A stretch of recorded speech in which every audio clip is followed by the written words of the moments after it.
So I'm Mary Dorvalier. I have been a diabetic since I was 16 and I'm recently 30. I am a Spanish teacher and I also am a part-time fitness instructor.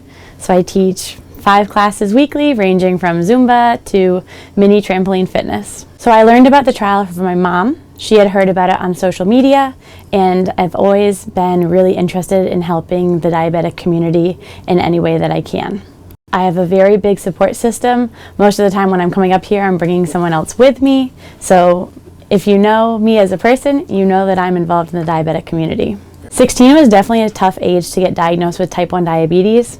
I did not manage it well at the beginning. I hid it from people. I just didn't want to be seen as different, and I'd spent the first 16 years of my life with my friends, not having to worry about what I was eating or having to give myself insulin.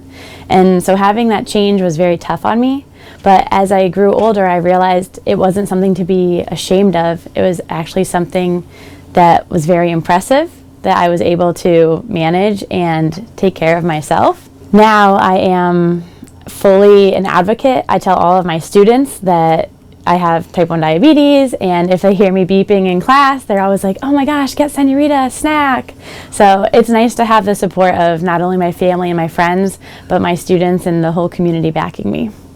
I've been in the trial since I was 21, so it's been 9 years. When I was first diagnosed with diabetes, my A1C was at a 14.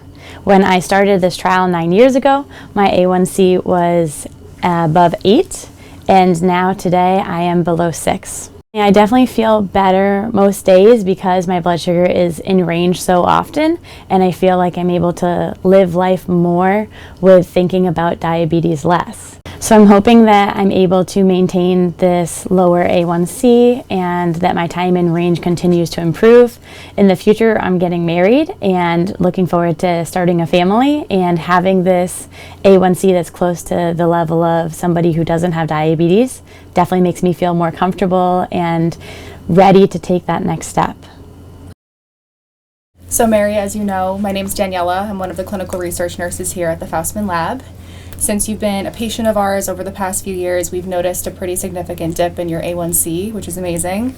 And we've also noticed that you don't have an increase in your insulin need over the years, which is something that's pretty atypical in type 1 diabetes. Can you speak a little bit about how that's impacted your life?